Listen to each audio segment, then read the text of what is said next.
Cette nuit-là, il a plu en toute perpétuité, donc nous ne sommes pas allés sur le lac. Mon père m'a fait des boulettes de suif. C'était sa recette secrète et il la faisait tout le temps dans les bois quand j'étais petite. Je n'avais pas le droit de savoir ce qu'il mettait dans le hamburger pour qu'il goûte si bon.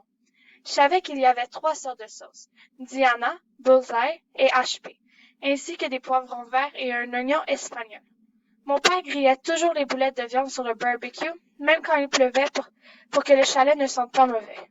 J'ai mangé 2 grosses boules de suif et je suis allée me coucher peu de temps après, puisque j'étais très fatiguée. Dans mon lit, j'entendais mon père monter et démonter nos cannes à pêche et je me demandais quels seraient les meilleurs filets dans le lac Jodel. Cela ne me dérangeait pas que la cabane soit minuscule, et puis, jusqu'à présent, tout se passait mieux avec mon père que ce que je ne l'avais imaginé. Le seul bémol, c'est qu'il fallait sortir pour uriner et déféquer dehors dans la toilette. Ça sentait extrêmement mauvais dans ce lieu-là et il y avait plusieurs petits scarabées noirs et rouges qui se promenaient sur la marche au fond du trou de la toilette. Je n'arrêtais pas de leur lancer du chaud dessus, mais ça ne semblait pas les déranger. Ils continuaient à se promener et à manger nos excréments. J'en étais tellement dégoûtée que je me suis retenue aussi longtemps que possible avant de retourner aux toilettes après le dîner.